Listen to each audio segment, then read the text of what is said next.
guys! Welcome to my channel! My name is Sheena. Actually, ito po yung first vlog ko for my channel. Actually, meron akong in-upload doon. Parang char-char lang. Anyway, this is my first vlog about skincare.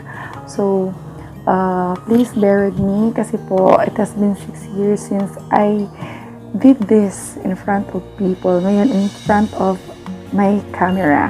So please bear with me if my accent is more of a Visayan than speaking Tagalog. So it has been that long since na po ginawa ko ito or mag-explain about skincare. Actually, ito yung trabaho ko dati. Share with you my personal knowledge and experience on how to take good care of our skin. Actually, meron ako ditong notes about sa mga sasabihin ko today. Actually, tonight, kasi yung mukha ko medyo shiny na kasi naglagay na po ako ng aking skincare, tsaka nakapantulog na po. So, share ko lang. For all we know, taking good care of our skin will not only have a blemish-free skin, but the positive side is it gives you more self-confidence. Agree, diba? In facing other people. Lamang ang maganda, ika nga. So, here are the 4 basic skincare regimen na dapat at kailangan natin gawin, mapababae man, malalaki, mabata o mga feeling bata. Okay. So, first is to cleanse, to tone, to exfoliate, and to moisturize. So, ano nga ba yung cleanse? Of course, mahalagang regular na nililinis ang ating balat after a day's work. Since kadalasan ng mga babae ngayon nag-a-apply ng makeup, iwasan matulog hindi at least naghihilamos ng mukha kasi yung pores natin i-open lagi. So, kapag nag-a-apply tayo ng mga makeup, ng mga powder, kasama pa dyan yung alikabok pag nagbabiyahe tayo is nakakapag-clog ng pores. So, kailangan natin silang tanggalin upang malinis po ang ating mukha tsaka refreshing bago matulog. So, gumamit talaga, importante gumamit ng sabon o facial wash na hiyang sa inyo. Hi, baby. At saka number 2 po, ano po yung una? Is to cleanse. Touch ko na ni Mom. Oh, nag-touch. Ayun. Scared ko, Mom. It's alright. It's alright. Number 2 is to tone. After na mag-wash ng face, Push her hair. excuse me. So, to tone. Yun nga po yung number 2 is to tone. After na mag-wash ng face, mainam na gumamit ng mga skin toners after. It's because toners help unclog and tighten your skin. So, di ba, yun nga po, marami na pong pollutants doon sa ating pores. So, kailangan natin i-declog yung pores natin. And by the way, it tightens also your pores. By the way, there are at least 3 types of toner. So, ano-ano nga ba yung 3 types of toner na ito? Yung first type of toner is yung freshener or yung skin cleanser. Yung mga mild lang. So, it has only less than 10 or less than 10% of alcohol content. Kaya hindi siya matapang. It is best for yung mga normal to dry skin type. Yung mga 10% at least, at most, yung pinakataas na yung 10% of alcohol content. Pababa na. And number 2 is yung tinatawag na skin tonic. Yun nga po, yung mga 20% alcohol content. Yun naman is for those who have combination type of skin, yung oily plus yung oily dito tsaka dry dito, yun yung combination type. And oily type of skin. So yun, at least or at most or not more than 20% alcohol content. And number 3 is the astringent. Yun, yung more than 20% of alcohol content is nasa astringent na po yun type ng toner. So, medyo hindi ko po siya recommended kasi nakikita naman natin, na-observe na prolonged usage of astringent, meron na po siyang parang negative effect on the skin. And Yun nga po, minsan nakita natin may nasusunod na because of prolonged usage of astringent. So, number 1 is to cleanse and number 2 is to tone. So, what is number 3? It's to exfoliate. Oh my God, exfoliate, peeling, back, sa padiha. Ang dami-daming ayaw. So, nung naglibot ako sa Pilipinas, yes, Pilipinas. Minarot ako itong mukha ko sa Pilipinas. Dami-dami na ding lugar. So, especially doon sa maiinit na lugar, na-observe ko sa kanila, dami-dami talagang maiitim dito, yung tinatawag na melasma or pecas. Yung kadalasan na encounter ko doon, may iba doon na wala pang ginamit maski meron na pong pecas. Meron din namang prolonged usage of yun nga, sinasabi kong astringent. So, nagpipeka sila kasi hindi tama yung yung paglalagay, kumbaga. So, I suggest to regularly exfoliate o yung kinakata na marami na ang balat ang mukha. Always remember that it is the best thing you can do to your skin, to exfoliate. Walang iba, to exfoliate. Bakit? Don't you know that regular exfoliation can ay maganda sa ating balat at nakapagpapabata ng ating skin. Example, bibigyan ako ng example sa mga ahas dyan. Sorry. Sa mga snakes pala. Charot, may pinariringgan. Wala, joke lang. Sa mga ahas, di ba po, nagsished off sila ng skin. Bakit? Kasi po, old na po yung skin. So, kailangan nilang tanggalin. Nag-generate na po kasi ng new skin. So, kailangan i-remove.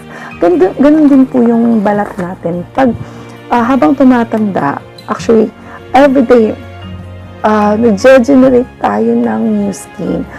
Pag hindi natin regular na ine-exfoliate yung balat natin, nagsasum up or nag-build up po yung old skin. And, what happens? Yung old skin po is nag-dry. Diba? Habang tumatagal, umiitim. Ay, yun naman mangyari yun, diba? So, huwag hayaan na mangyari ito. Paano ito maiiwasan?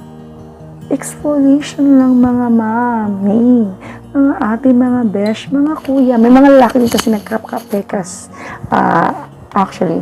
So, yung exfoliation, ang daming benefits nun. Natatanggal yung mga blemishes, yung old skin, pati wrinkles, yun, blackheads, oo, talaga natatanggal because of exfoliation, the peeling process. Pero, mahalagang tandaan na o piliin yung mga exfoliation na hindi naman po abrasive yung pagpipeel off. So, I suggest na humanap kayo ng hiyang, yung tatating alamin ko ano yung skin type nyo, for the exfoliation process. So, mahalagang tandaan na iwasan yung mga abrasive or yung matatapang na pang-exfoliate. Yun nga po. Tsaka, it is recommended to exfoliate at least 2 to 3 times a week. Actually, ako, nung umpisa ko, nung gumamit ako, ginamit ko siya every night. Kung meron man kayong ginagamit siya ng mga beauty products, I suggest, di ba nakaset na sila. Yung sa kanila kasi, nire-recommend na mag-aabot ng 1 month para tipid. No.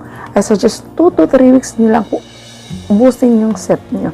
Nakikita nyo, mas madali ang effect. Tsaka worth it. Bakit di ba papatagalin, di ba? O meron namang tawag nito, madaling paraan dyan. Actually, it takes time po. Pero, parang tinitipid nyo na din kasi yung sarili nyo kung paaabotin pa yung 1 month or more than 1 month. Hello, sarili nyo yan, huwag yung tipirin.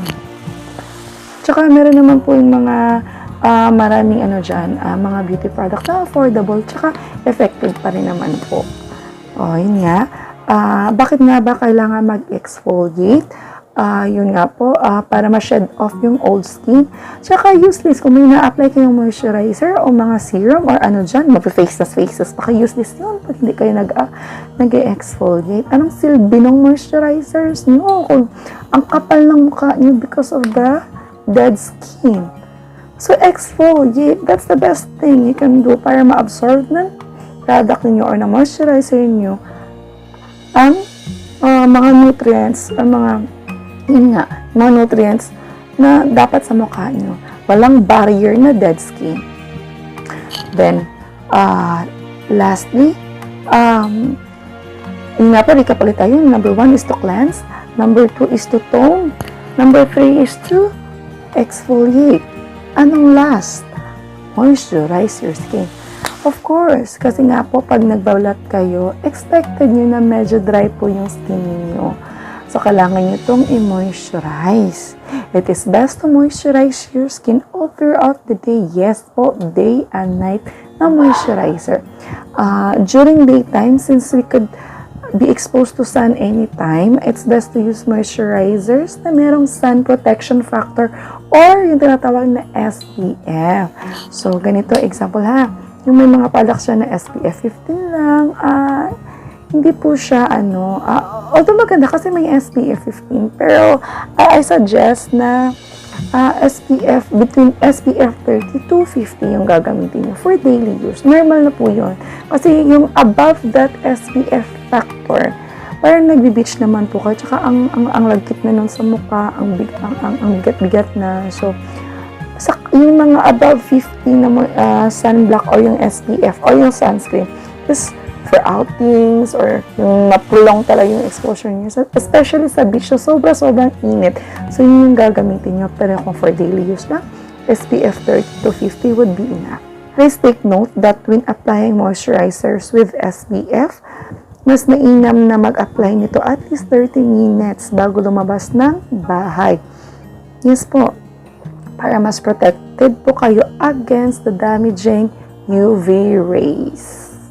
Kailangan 30 minutes. Baka paano ma'am kung nagmamadali? Kailangan nyo talaga yung i-apply ng 30 minutes. Hindi. Wala. Mag-melt lang yung sa mukha nyo. Hindi pa nakapag-set in yung moisturizer and sunscreen sa mukha ninyo. So, parang matutunaw lang siya sa araw kung baga. Kasi nga, pag mainit, diba, parang magsusweat ka. Number 1, parang konta ng sunblock is water. So, sweat is water. So, ganun lang yun. Para makapag-set in muna siya. At least 30 minutes bago lumabas ng bahay, kayo mag-apply ng moisturizer.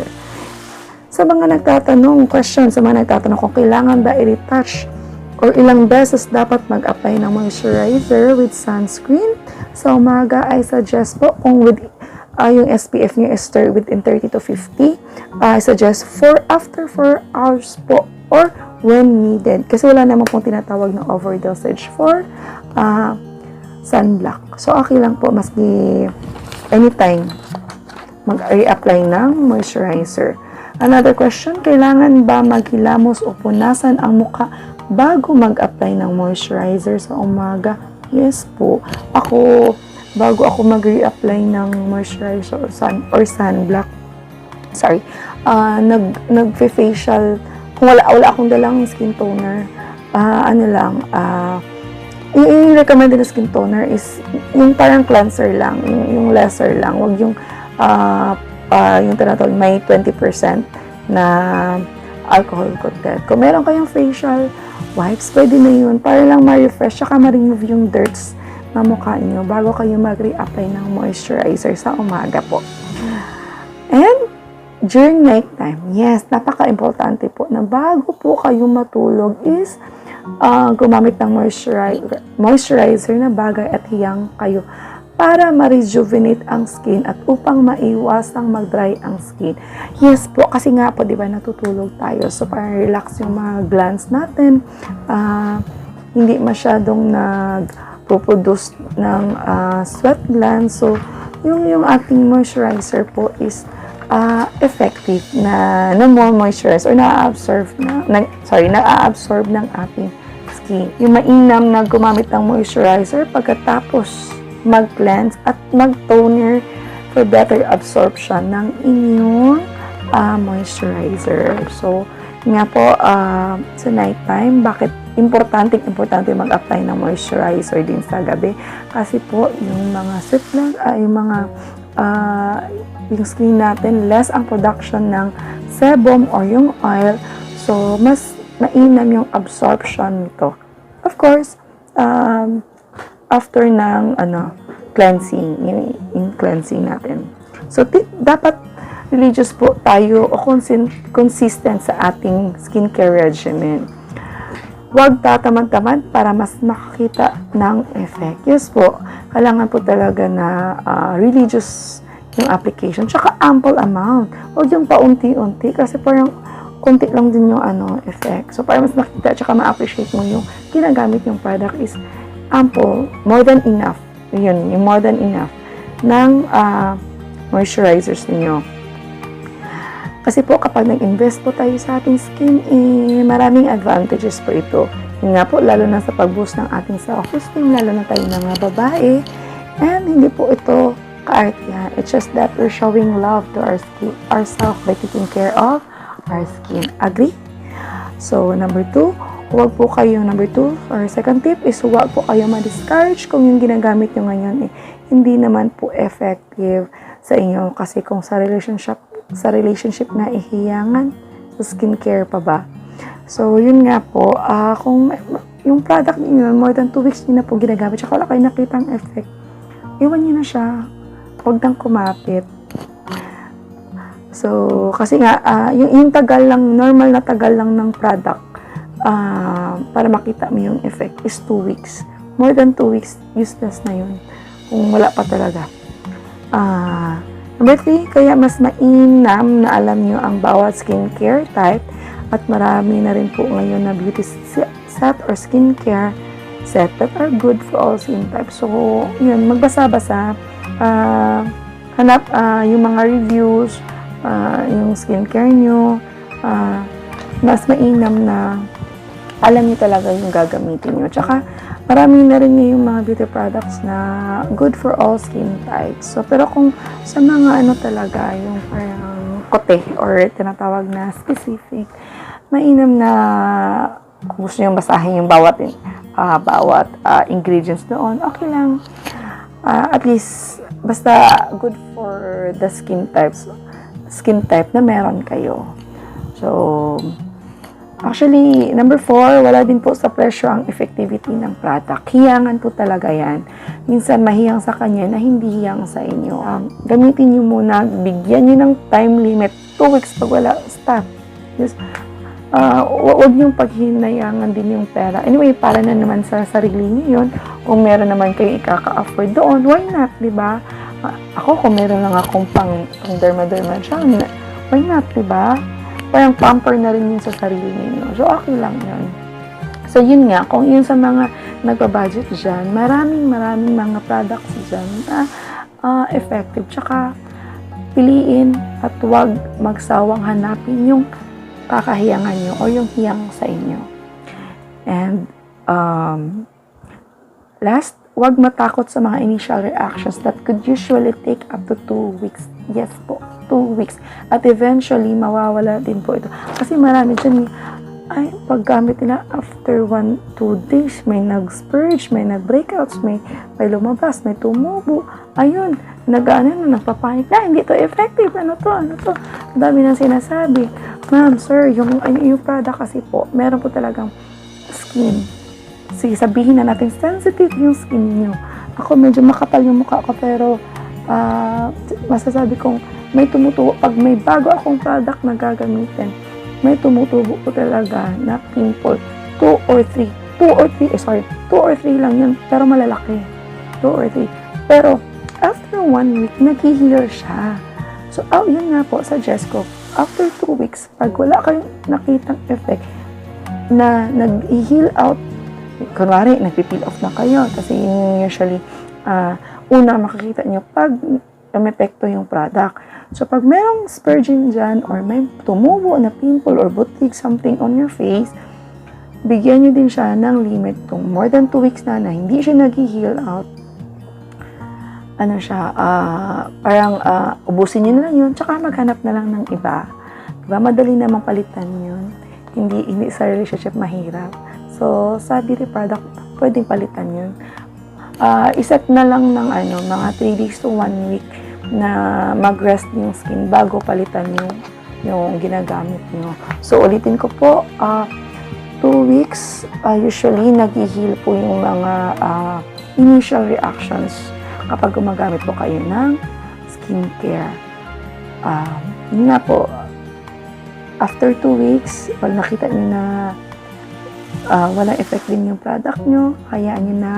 Tsaka huwag kalimutan na yung first step ng product nyo is 2 to 3 weeks lang po. Huwag po munang tipid-tipid sa umpisa. Yun lang po. Sana ay may na-share ako tonight.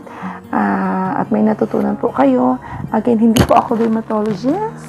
Base po ito sa aking personal knowledge and experience because of my work before. And I have met a lot of people, especially women na ang dami-daming problema sa mukha. And medyo napabayaan lang yung sarili or takot lang gumamit ng product kasi wala po nagsabi sa kanila ng kung anong dapat. Tsaka sundin lang yung instruction doon pala sa na kasama doon sa beauty kit ninyo na hiyang sa inyo. Again, disclaimer, hindi po ito paid. This is my personal vlog. Sinasabi ko lang po sa inyo yung mga na-experience ko. Kasi po, ako din man is medyo mahilig po tayo dito sa skincare. Hindi pa ako natutulog nang wala. Kung nanonotice nyo, medyo oily na yung skin ko. Actually, meron na po akong nilagay dyan kasi patulog na po ako. On my next vlog, kung mag-subscribe, please like, share, and subscribe to my channel. Kasi next po, may pag-uusapan ulit tayo. Kung meron kayong mga question regarding skincare, ayun yung mag-research, pwede nyo i-comment yan at itanong kasi sasagutin ko po yan isa-isa. So, thank you and have a good night. Sweet dreams!